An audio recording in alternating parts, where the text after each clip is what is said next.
Captain James Reed had been serving on the starship Defiant for 15 years when the aliens attacked. The Vorn, as they called themselves, had appeared without warning at the edge of human space. Their ships were massive, dwarfing anything in the Earth Defense Fleet. Their weapons tore through shields as if they were paper. Their demands were simple: surrender or die. Reed's ship was part of the last line of defense for the colony world of New Haven. The battle had gone poorly from the start. 6 Earth ships destroyed in the first volley, 4 more crippled beyond repair. The Defiant had taken heavy damage, but somehow remained operational. "Captain, they're hailing us," Lieutenant Alan Morris reported from the communications station.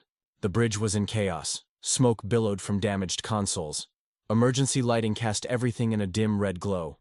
"On screen," Reed ordered, clutching his bleeding arm. A piece of shrapnel had torn through his uniform during the last attack. The alien that appeared on the view screen was humanoid, but with gray skin and 4 eyes arranged in a diamond pattern. Its mouth was a thin line that barely moved when it spoke. "Human vessel," the alien said, its voice translated into a flat monotone. "Your resistance is pointless. Your destruction is inevitable. Surrender your ship and prepare to be boarded." Reed looked around at his crew. Many were injured. Some were dead. The ship's doctor, Emma Wells, was moving from station to station, applying emergency medical care where she could. "Captain," the tactical officer, Lieutenant Tom Baker, called out. "Our weapons are at 20%. Shields are failing. We can't survive another direct hit." Reed nodded. He understood the situation perfectly. The Defiant was finished. His crew would die if he continued to fight. But surrender meant slavery or worse for the colonists below. The Vorn had made their intentions clear in previous encounters. "Captain," the alien commander said, "your answer." Reed stood up straight, ignoring the pain in his arm. "This is Captain James Reed of the Earth Defense Ship Defiant. We will not surrender. New Haven is under our protection." The alien's 4 eyes blinked in sequence. "Then you will die." "Probably," Reed admitted. "But not before we take you with us." He cut the transmission and turned to his crew. "Set a collision course for their command ship. Full power to engines." There was a moment of silence on the bridge. Then Lieutenant Baker spoke up. "Sir, that's suicide." Reed nodded. "Yes, it is. But it might buy enough time for the evacuation ships to get clear of the planet. Anyone who wants to take their chances in the escape pods, go now. No judgment." No one moved. "All right then," Reed said, settling back into his command chair. "Let's show these 4-eyed bastards what humans are made of." The Defiant accelerated toward the massive Vorn command ship. The alien vessel fired repeatedly, each shot further damaging the human ship. Systems failed across the board. Life support was fading. But the engines still worked, pushing the Defiant faster and faster. "They're trying to move out of the way," Baker reported. Reed smiled grimly. Too late. The impact was catastrophic. The Defiant, small compared to the Vorn ship, tore through the alien vessel's outer hull and penetrated deep into its interior before the reactor went critical. The resulting explosion ripped both ships apart and severely damaged 2 nearby Vorn cruisers. As the colony ships fled to safety, carrying thousands of New Haven citizens, they watched in awe as the Defiant's sacrifice created a chain reaction. Through the Vorn fleet, the aliens, unused to such desperate tactics, fell into disarray. Everyone thought Captain James Reed would die that day, and he did. But he took the enemy with him, and in doing so became the first human to successfully strike back against the seemingly invincible Vorn. And somewhere in the void of space, as his consciousness faded, Reed might have smiled. Because, when death came for him and asked who would die today, his answer had been clear. Not just him, not just his crew, but the enemy as well. The war had just begun. 6 months after the Battle of New Haven, the legend of Captain Reed and the Defiant had spread throughout human space. The story of one ship's sacrifice inspired resistance on occupied worlds and renewed determination in the Earth Defense Fleet. But legends, no matter how inspiring, couldn't change the hard reality. Humanity was losing the war. Dr. Emma Wells sat in a sterile laboratory deep beneath the surface of Mars. She had survived the destruction of the Defiant, pulled from the wreckage by a search and rescue team that had arrived after the Vorn retreat. Only 12 crew members had been recovered, alive. Now, she worked tirelessly on Project Phoenix, humanity's desperate attempt to find a weapon against the technologically superior Vorn. "Dr. Wells," a voice called from the doorway. "General Thompson is here to see you." Emma looked up from her microscope. General William Thompson was the head of military operations for the Sol system. His presence here meant something significant had happened. "Doctor," Thompson said as he entered, his uniform crisp despite the exhaustion evident on his face. "I understand you've made a breakthrough." Emma nodded cautiously. "Possibly. We've been studying the Vorn tissue samples recovered from the Defiant wreckage. There's something unusual about their cellular structure." She led the general to a large screen displaying magnified images of alien cells. "The Vorn have an incredibly efficient healing factor. Their cells regenerate at rates far beyond human capability. It's part of why they're so difficult to kill." "That doesn't sound like good news, Doctor." "It's not by itself. But we've discovered something else." She switched to another image. "This is a Vorn cell exposed to Captain Reed's blood sample. From our medical files, the reaction is dramatic." On the screen, the alien cell was visibly deteriorating. "What am I looking at?" Thompson asked. "Captain Reed had Keller's syndrome. It's a rare genetic condition that affects fewer than 1 in a million humans. His immune system produced unique antibodies that seem highly toxic to Vorn biology." The general's eyes widened. "Are you saying we have a biological weapon?" "Potentially. But there's a problem. Keller's syndrome is exceedingly rare, and even then, not all cases produce these specific antibodies. We've identified only 17 living humans with compatible blood chemistry. How many do we need?" Emma hesitated. "To synthesize enough for a deployable weapon? At least 5 donors. And the extraction process? It's not without risk." Thompson's expression hardened. "We're losing this war, Doctor. The Vorn have taken 3 more colony worlds since New Haven. Earth itself could be next. Whatever risks are involved, I'll find volunteers." 3 days later, 5 people sat in Emma's laboratory. Each had Keller's syndrome. Each had agreed to donate blood and bone marrow for the project. The extraction would be painful and potentially dangerous, but none had hesitated when told what was at stake. One of them, a middle-aged man named Robert Miller, caught Emma's attention. There was something familiar about him. "Have we met before?" she asked as she prepared the extraction equipment. Miller smiled slightly. "No, Doctor, but I knew James Reed. We served together years ago, before the Defiant. When I heard what happened at New Haven, I wasn't surprised. Jim always was the type to ask, for who, instead of, why me?" Emma nodded, remembering her captain's final moments on the bridge. He saved thousands of lives. "And now his blood might save billions more," Miller said. "There's a certain poetry to that, don't you think?"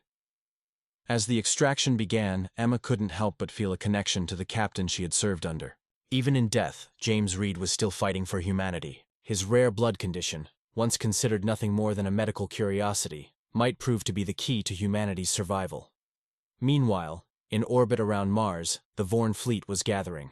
Intelligence suggested they had learned of Project Phoenix and were preparing a massive assault to stop it. Time was running out.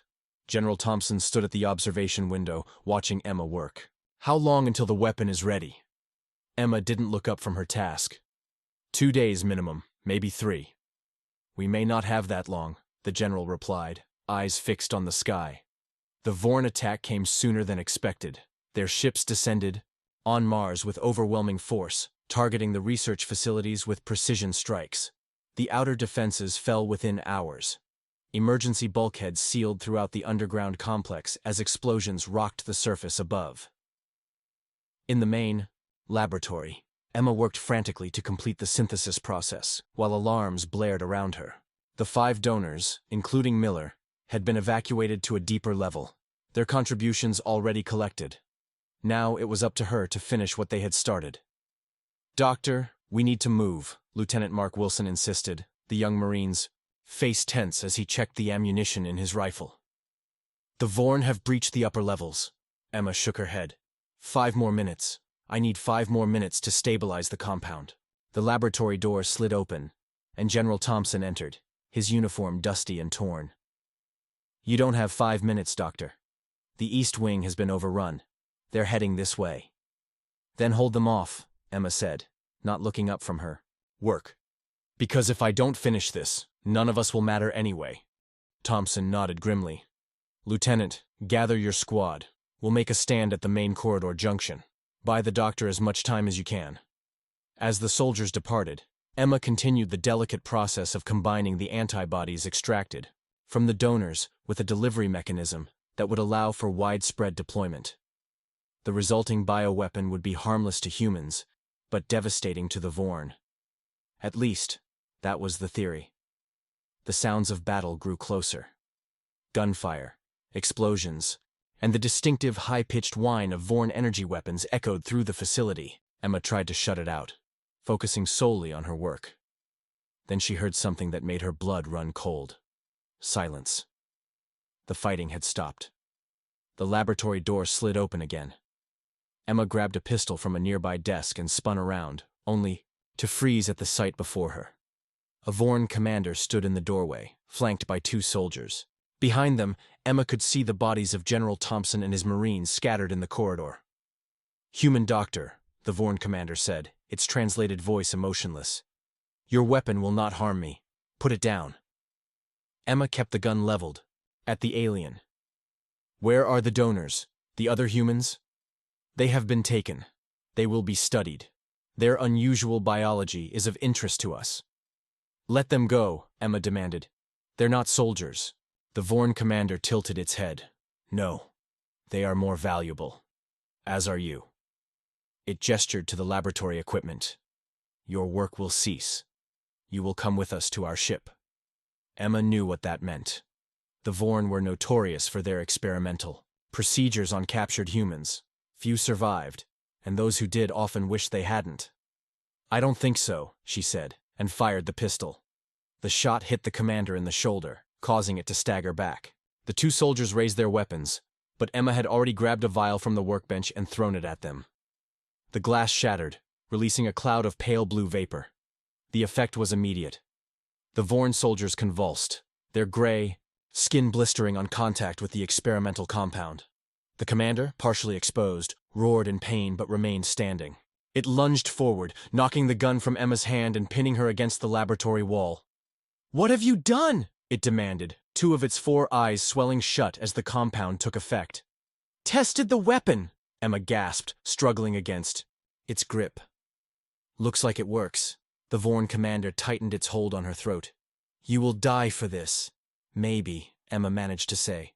But not before I send the formula to every human outpost in range. With her free hand, she pressed a button. On her wrist device, across the room, a transmission began, sending the complete formula for the bioweapon to secure channels throughout the solar system. The commander howled in rage and threw Emma across the room.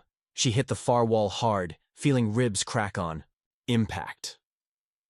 As she slumped to the floor, the Vorn commander approached, drawing a ceremonial blade from its belt.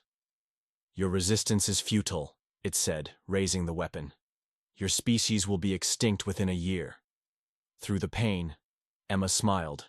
I wouldn't bet on that. The blade descended, but before it reached her, a burst of gunfire tore through the commander's chest. It collapsed, revealing Robert Miller standing in the doorway, a stolen Vorn weapon in his hands and blood streaming down his face. Sorry I'm late, Doctor, he said, helping her to her feet. Had a bit of trouble with our hosts. The transmission from Mars spread rapidly throughout human space. Within days, defense forces on a dozen worlds began manufacturing the bioweapon. Within weeks, the first counterattacks were launched. The effects were dramatic. Vorn ships, once seemingly invincible, now faced an enemy they couldn't easily defeat. Microscopic particles that attacked them from within. Robert Miller stood on the observation deck of the Earth Alliance carrier Redemption, watching as shuttles ferried troops and supplies to the surface of Proxima Colony. 6 months had passed since the Mars incident. The war had shifted in humanity's favor, but victory was far from assured. Quite a view, said a voice behind him. Miller turned to see Emma Wells approaching, walking with a slight limp, a permanent reminder of her encounter with the Vorn commander. "Doctor," Miller nodded in greeting. "I thought you'd still be in the lab." Emma leaned against the railing beside him. "Even scientists need fresh air occasionally. Besides, I wanted to see the results of our work firsthand." Below them, Proxima, colony was slowly coming back to life. It had been one of the first worlds taken by the Vorn and one of the first liberated after the bioweapon deployment. The alien occupation forces had been decimated, unable to defend against an enemy they couldn't see or fight. "It's working," Miller said. "But the Vorn are adapting. Our latest intelligence suggests they're developing countermeasures." Emma nodded grimly. "They would. Their technological capabilities are still superior to ours. We bought time, not victory." A soldier approached them, saluting sharply. "Mr. Miller, Dr. Wells. Admiral Hayes requests your presence in the war room immediately." The war room was bustling with activity when they arrived. Officers moved between stations, analyzing reports from the front lines. At the center stood Admiral Jane Hayes, the newly appointed commander of the Earth Alliance forces.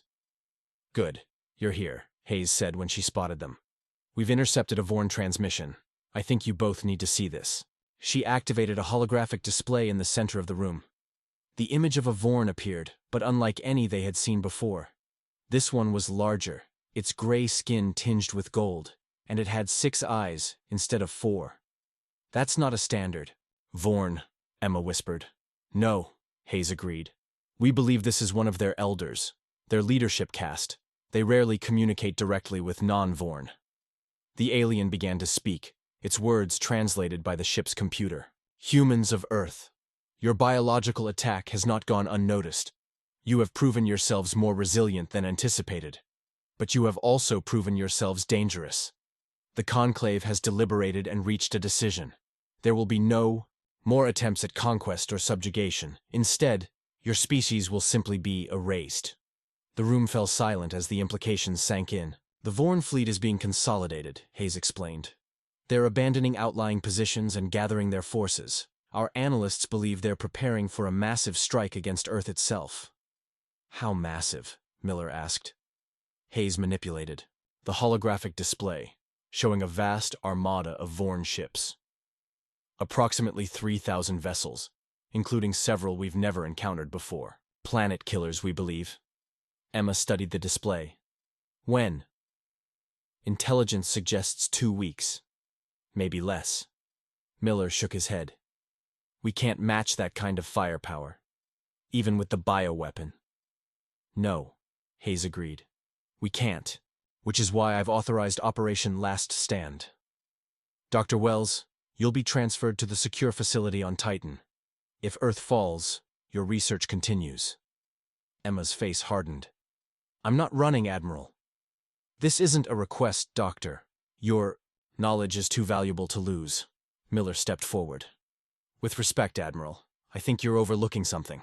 The Vorn wouldn't be threatening extinction if they weren't afraid." "Afraid?" Hayes raised an eyebrow. "They outnumber and outgun us. And yet they've changed their entire strategy because of one weapon. One weakness." Miller pointed to the holographic image of the Vorn Elder. "They're not planning to wipe us out because we're dangerous to their troops. They're doing it because they're afraid of what else we might discover." A thoughtful silence fell over the room. "What are you suggesting?" Hayes finally asked. Miller looked at Emma. "Dr. Wells has been studying Vorn biology for months. What if the antibodies were just the beginning? What if there's something else in Captain Reed's blood that we haven't fully explored yet?" Emma's eyes widened as understanding dawned. "The regenerative inhibitor. It was a side project. The antibodies attacked Vorn cells, but there was another compound that specifically targeted their healing factor. I didn't pursue it because the antibody approach was more immediately effective." "Could it work?" Hayes asked. "Possibly," Emma said, mind racing. "If we could deliver it directly to enough high-ranking Vorn, especially their regeneration-dependent elders." She trailed off, calculations running through her head. "It would have to be deployed inside their command structure," Miller pointed out. "A strike team." Hayes looked between them.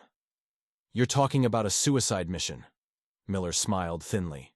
Everyone thought Captain Reed would die when he rammed the Defiant into that Vorn ship. He did. But he asked for who, and found his answer.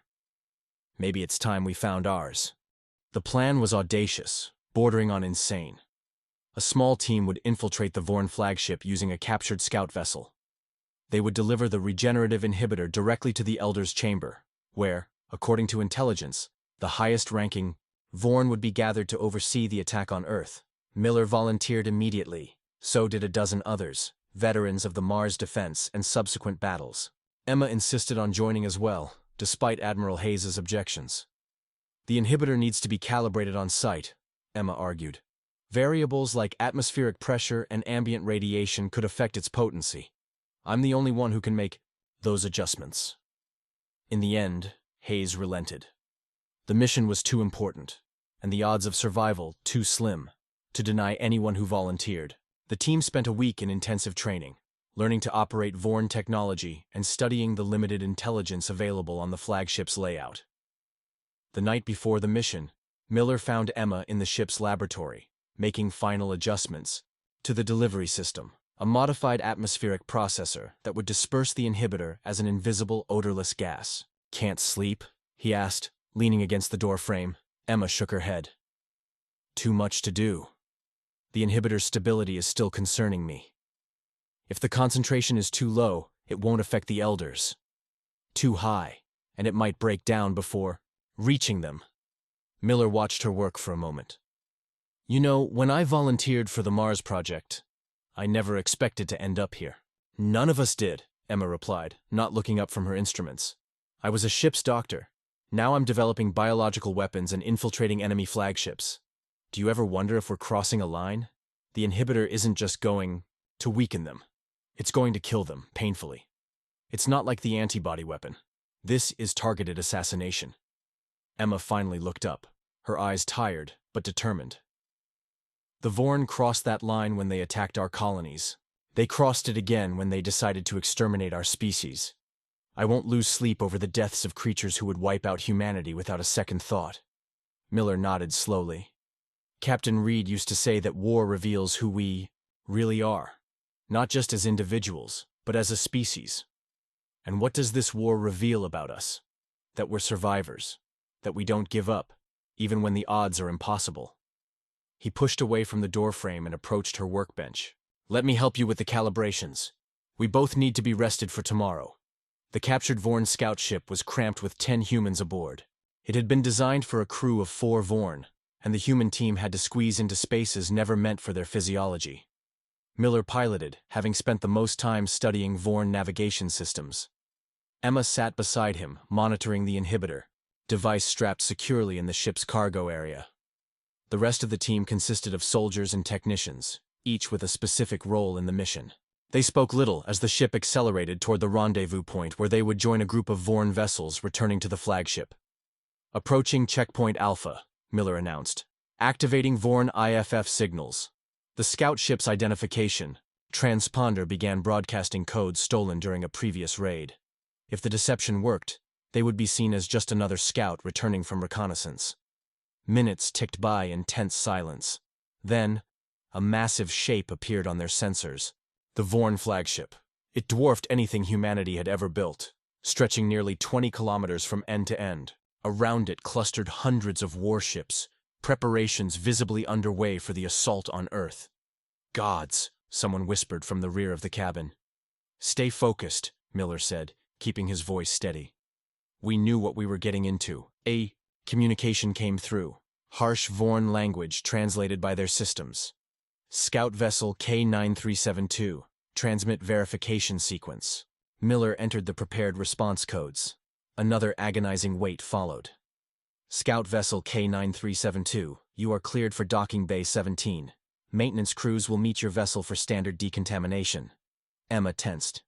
Decontamination wasn't in our intelligence. Miller kept his eyes on the approach vector. "Then we adapt. Jackson, Davis, be ready with the stun weapons when we dock. We'll need to neutralize the maintenance crew quietly." The docking went smoothly. Too smoothly, perhaps. The massive bay, doors closed behind them as the scout ship settled onto the designated platform. Through the viewports, they could see several Vorn workers approaching. "Everyone clear on the plan?" Miller asked, receiving nods all around. "Remember, stealth, as long as possible. The inhibitor needs time to disperse through the ventilation system once we reach the target location." The team donned breathing apparatus, protection against both the inhibitor and any Vorn countermeasures. Then they moved to the airlock. Weapons ready. When the door opened, the maintenance crew didn't stand a chance. Silent stun blasts dropped them before they could raise an alarm. The team quickly donned the fallen Vorn's outer garments. Not perfect disguises, but enough to avoid immediate detection at a distance. "Central access corridor should be this way," the team's navigator, Lieutenant Reyes, indicated. "We have 20 minutes to reach the environmental control hub. After that, shift change will bring more personnel." They moved through the massive ship, their human size making them conspicuous despite the disguises. Twice they had to detour to avoid larger groups of Vorn. Once, they were forced to neutralize a security patrol that got too close. "Something's wrong," Emma whispered as they approached the environmental hub. "There's too little security for a flagship during war preparations." Miller had noticed it too. The corridors were emptier than intelligence had suggested they would be. Could be a trap. Or maybe they're so confident in their superior numbers that internal security isn't a priority. Whatever the reason, they reached the environmental control hub with minimal resistance. The few Vorn technicians inside were quickly subdued. "Hayes was right," Reyes said, examining the control systems. "It's the same basic design as the cruiser we captured last month. I can access the ventilation systems for the Elder Chambers from here." Emma began connecting the inhibitor device to the ship's atmospheric processors. "I need 5 minutes to calibrate and prime the system." "You have 2, Miller replied, watching the security monitors they'd accessed. "We've got company coming." The first explosion rocked the environmental control hub just as Emma finished connecting the inhibitor device. Alarms began blaring throughout. "The section, they know we're here," Miller shouted over the noise. "Reyes, how close are we?" The lieutenant's fingers flew over the alien controls. "Almost there. I've isolated the ventilation system for the Elder Chambers. Once Dr. Wells gives the word, we can release the inhibitor." Emma made a final adjustment to the device. "It's ready, but we have a problem. The calibrations are off. The concentration will be too weak to affect the Elders unless we increase the dosage." "So increase it," Miller said, taking position by the door with his weapon ready. "If I do that, the delivery system will overload. Someone needs to manually regulate the flow rate during dispersal." She met Miller's eyes. "Someone needs to stay behind." Before Miller could respond, the doors to the hub shuddered under heavy impact. The Vorn were trying to break through. "How long will it take?" he asked. 3 minutes to reach optimal concentration. "In the Elder Chambers, maybe 4. Miller nodded once. "Get the rest of the team out through the maintenance shaft. I'll handle the device." "Rob," Emma began, but he cut her off. "That's an order, Doctor. The mission comes first." Reyes pointed to a small hatchway at the back of the room. "That shaft connects to a secondary corridor. We can reach the scout ship from there if we hurry." The team began filing through the hatch as the doors continued to buckle under Vorn assault weapons. Emma was the last to go, pausing to look back at Miller. "The activation sequence is already programmed," she told him. "Just keep the flow regulator between the green lines on the display. If it spikes too high, the whole system will shut down." Miller took her place at the controls. "I've got it. Now go." She hesitated, then pressed something into his hand, a small injector. "This is the last dose of Reed's blood compound. It might buy you a few extra minutes if things go wrong." Before he could reply, she was gone, disappearing into the maintenance shaft. The hatch sealed behind her. Miller turned his attention to the inhibitor device. The display showed the system coming. Online, countdown beginning for dispersal. 3 minutes and 47 seconds. The doors finally gave way with a screech of twisted metal. Vorn security forces poured into the room, weapons raised. Miller dropped to one knee, firing his own weapon and taking down the first 2 aliens. But there were too many. A blast caught him in the shoulder, spinning him around but not knocking him down. The Vorn soldiers hesitated when they saw the device connected to their ship's systems. One of them, wearing the insignia of a higher rank, stepped forward. "Human," it said through its translator. "Surrender now, and your death will be quick." Miller laughed, keeping one hand on the flow regulator. "Not interested in your offer." "What are you doing to our systems?" the Vorn demanded. "Changing the odds," Miller replied. The countdown showed 2 minutes remaining. The Vorn commander signaled to its troops, who began spreading out to surround Miller. They were being cautious now, aware that he might have rigged explosives or other traps. "You cannot win this war," the commander said. "Even if you escape this ship, Earth will fall. It is inevitable." "Maybe," Miller acknowledged, "but I'm not trying to win the war right now. I'm just trying to win the next 3 minutes." A soldier moved too close. Miller fired, catching it in the face. The others responded with a barrage of energy blasts. Miller dove behind a console, feeling heat sear across his leg. The flow regulator was spiking into the red. He lunged back to the device, adjusting it just before it would have shut down. 1 minute 30 seconds.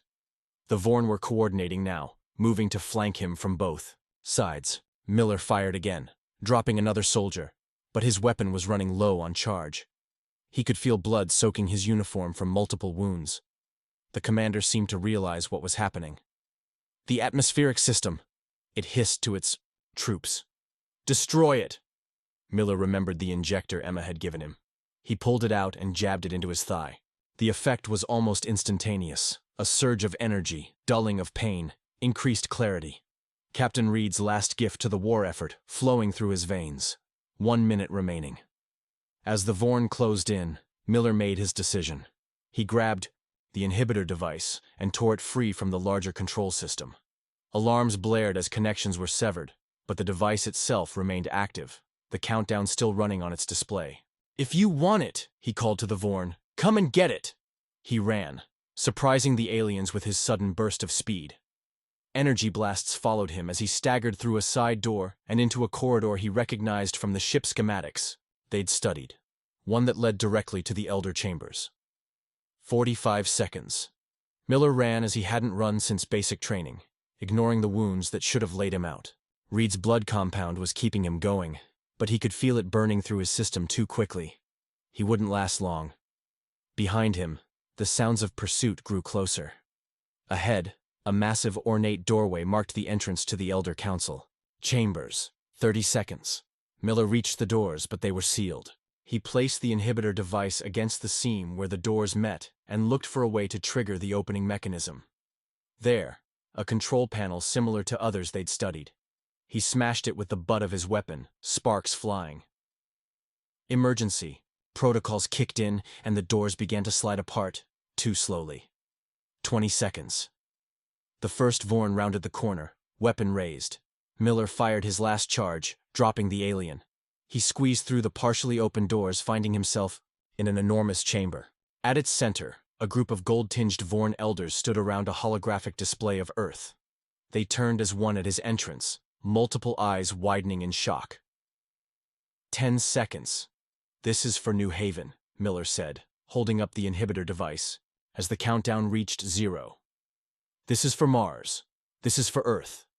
The device activated, releasing a colorless cloud of particles that quickly dispersed throughout the chamber. The elders, recognizing too late what was happening, began moving toward emergency exits. But the inhibitor worked faster than even Emma had predicted. The first elder collapsed before reaching the door, its regenerative abilities failing catastrophically. Others followed, their superior biology proving no match for the targeted weapon. As Miller felt his own strength fading, the compound in his system burning out, he smiled. Captain Reed would have approved. Everyone thought he'd die today. And he would. But when Death had asked who, his answer had been clear. Not just him. Not just his team, but the enemy leadership as well. The Vorn attack never came. 3 days after the strike team's mission, the massive alien fleet began to disperse. Some ships fled back to Vorn territory. Others, cut off from Central Command, fought among themselves. A few surrendered to Earth forces. The death of the elders had thrown the rigid Vorn hierarchy into chaos. Without their leadership cast to direct them, the various factions within Vorn society turned on each other. Centuries-old rivalries suddenly unleashed. Emma Wells stood at attention in the grand hall of the newly constructed Earth Alliance headquarters in Geneva. Around her stood the surviving members of the strike team. each wearing dress uniforms adorned with the highest medals for valor that humanity could bestow. Admiral Hayes approached the podium, her voice carrying through the packed hall. 1 year ago today, the Vorn threatened the extinction of the human race. We faced an enemy with superior technology, superior numbers, and a single-minded determination to see us erased from the galaxy. That we stand here today, not just surviving, but thriving, is due to the courage and sacrifice of countless individuals. She paused, looking at the assembled heroes. But today, we specifically honor those who struck the decisive blow in our darkest hour. Operation Last Stand did more than just eliminate the Vorn leadership. It revealed to the galaxy that humanity will never surrender, never accept extinction. That when faced with impossible odds, we find a way to prevail. Emma's thoughts drifted to Robert Miller. His body had never been recovered from the Vorn flagship. Like Captain Reed before him, he had given everything to protect Earth. Two men, linked by circumstance and courage, whose sacrifices had changed the course of the war. After the ceremony, Emma found herself in the memorial garden outside the headquarters building. A new monument had been unveiled, bearing the names of all those who had died in the conflict. At its center stood a statue of a human figure looking up at the stars, one hand reaching skyward. "It's beautiful, isn't it?" a voice said beside her. Emma turned to see Admiral Hayes. "Yes, it is. Though I'm not sure Miller would have appreciated all the attention." Hayes smiled slightly. "Probably not. From what I knew of him, he wasn't one for the spotlight." They stood in silence for a moment, watching as other ceremony attendees placed flowers at the base of the monument. "The Vorn have requested formal peace talks," Hayes said finally. "Their new leadership structure is still taking shape, but the faction that's emerged as dominant seems to favor diplomacy over conquest." Emma raised an eyebrow. "Can we trust them?" "Probably not entirely. But intelligence suggests they've been humbled. The species that thought themselves invincible discovered they weren't. That's a powerful lesson." A cool breeze rustled through the memorial garden. Emma wrapped her arms around herself, feeling suddenly tired. The past year had taken its toll on everyone, but perhaps none more than her. From ship's doctor to creator of weapons that had changed the course of galactic history, it wasn't a journey she had ever imagined taking. "What will you do now?" Hayes asked. Emma had been asking herself the same question. "Return to medicine, I think. Real medicine. Healing instead of harm. The research division would miss you. Your work with Vorn biology has opened up entirely new fields of study." "Let someone else explore those fields," Emma said firmly. "I've spent enough time working on ways to kill. I'd like to remember why I became a doctor in the first place." Hayes nodded in understanding. "There's a new hospital ship being commissioned next month. The James Reed. I could arrange a position for you if you're interested." Emma felt a lump form in her throat. Captain Reed. The man whose rare blood condition had ultimately saved humanity. And Robert Miller, who had carried that legacy forward with his final, decisive act. "I'd like that," she said softly. As they walked back toward the headquarters building, Emma's gaze was drawn to the sky. Somewhere up there, humanity was rebuilding its colonies, establishing new outposts, and venturing further into the galaxy than ever before. The Vorn threat had nearly destroyed them, but instead, it had united humanity in ways previously unimaginable. Captain James Reed had asked, "For who?" when faced with certain death. His answer had been to sacrifice himself for the colonists of New Haven. Robert Miller had asked the same question and found his answer in the survival of the entire human race. And now, as humanity looked to the stars with renewed purpose and determination, Emma found herself asking that question too. For who would she live now, after surviving when so many others had not? The answer came to her with perfect clarity. For all of them. For those who had died, and for those yet to be born. For a future where humanity's resilience and courage would be remembered not just in war, but in peace. As if sensing her thoughts, Hayes spoke again. "You know, the Vorn have a saying that translates roughly to, 'The greatest victory is not over death, but through it.' I never understood what they meant until now." Emma looked at the Admiral. "And what do you think it means?" Hayes gestured to the memorial, to the headquarters building, to the sky above. That true victory isn't cheating death or escaping it. It's making your death, when it inevitably comes, matter. It's ensuring that something of you continues afterward. Something important. Emma thought of Captain Reed, of his legacy living on through his blood, through the actions it had inspired. She thought of Miller, whose final moments had changed the course of a war and perhaps the future of two species. "I think you're right," she said. That evening, as Emma packed her belongings in preparation for her new assignment, she found herself looking at an old photograph. It showed the crew of the Defiant, taken just weeks before the Battle of New Haven. Captain Reed stood in the center, his expression serious, but with a hint of pride as he looked at his crew. Emma traced her finger over the image. "We did it, Captain," she whispered. "We showed them what humans are made of."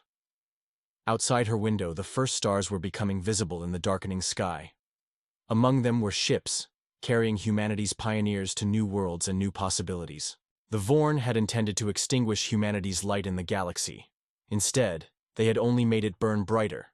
Everyone had thought humanity would die when the Vorn came with their superior technology and overwhelming numbers, but humanity had simply asked, "For who?" and found an answer that had changed everything. The war was over. The future was just beginning. End.